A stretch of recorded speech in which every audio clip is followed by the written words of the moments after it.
मुंबईत आज एका 54 वर्षाच्या महिलेला बोटीच्या साह्याने वाचवण्यात आले। हीच यावेळची महत्त्वाची बातमी आपण पाहतोय। अग्निशमन दलाच्या जवानांनी कलिनाच्या एअर इंडिया कॉलनीमधून या महिलेला वाचवले। अग्निशमन दलाचे यासाठी सगळ्या स्तरातून विशेष कौतुक होते। ही दृश्य आपण पाहतोय। सर्वत्र पाणीच पाणी अशी परिस्थिती निर्माण झालेली होती।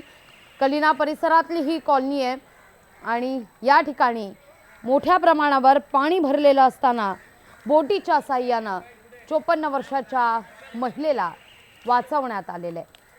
एअर इंडिया कॉलनीमधून या 54 वर्षाच्या महिलेला बोटीच्या साह्याने वाचवण्यात आले आणि याकरता म्हणून अर्थातच जवानांचं कौतुक होत आहे।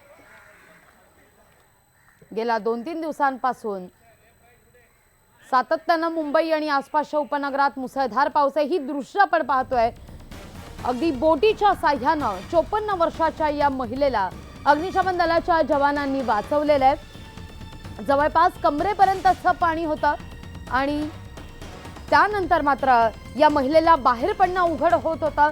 ती पाण्यात अडकलेली होती या सगळ्या परिस्थितीतून आणि तिला बाहेर काढण्याकरता म्हणून थेट अग्निशमन दल त्या ठिकाणी दाखल झालं आणि बोटीच्या साह्याने या 54 वर्षीय महिलेला अग्निशमन दलाच्या या जवानांनी बाहेर काढलेलं आहे। व्यवस्थित सुखरूप बाहेर काढले। याच विषयी अधिक माहिती घेणार आहोत आमची प्रतिनिधी प्रणाली कापसे कुलकर्णी यांच्याकडून। प्रणाली, जितकं कौतुक करावं जवानांचं तितकं कमी आहे।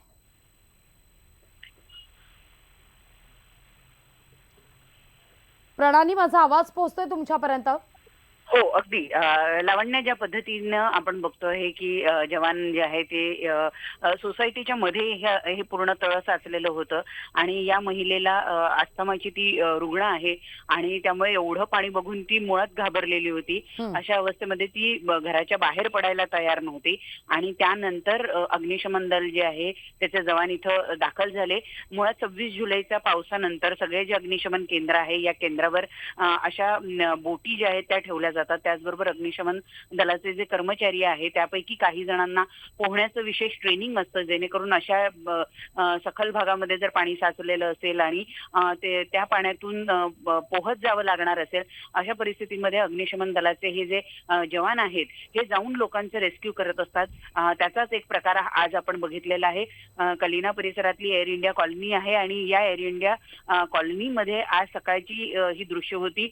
पाण्याचा निचरा होत नव्हता, त्यामुळे पूरजन्य परिस्थिती, तळ साचल्यासारखी परिस्थिती जी आहे ती आपल्याला इथं दिसत होती आणि त्या महिलेला वाचवण्यासाठी जवान खास बोट घेऊन गेले।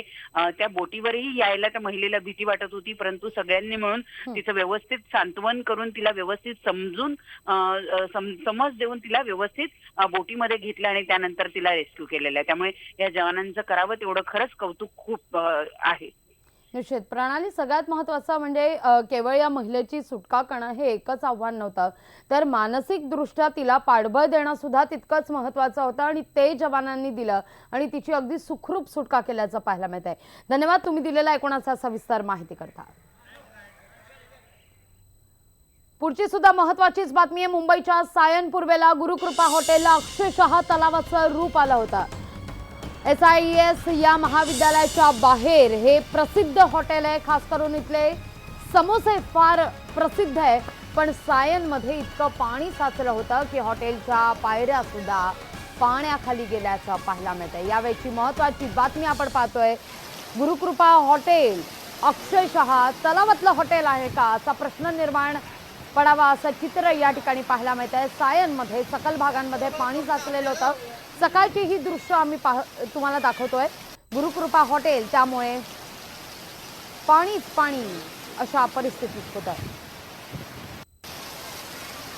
सायनमधल्या गुरुकृपा हॉटेलमधली ही दृश्य गेल्या 2-3 दिवसांपासून मुंबई आणि आसपासच्या उपनगरात जोरदार पावसाची बॅटिंग सुरू आहे। आता मात्र पाऊस काहीसा ओसरला असला तरी सकाळच्या सत्रात मात्र बऱ्यापैकी विविध ठिकाणी मुंबईच्या विविध ठिकाणी पाणी साचलेलं होतं आणि त्यातलाच एक भाग म्हणजे सायनचं हे गुरुकृपा हॉटेल, ज्या ठिकाणी पाणीच पाणी चोहीकडे अशी परिस्थिती होती।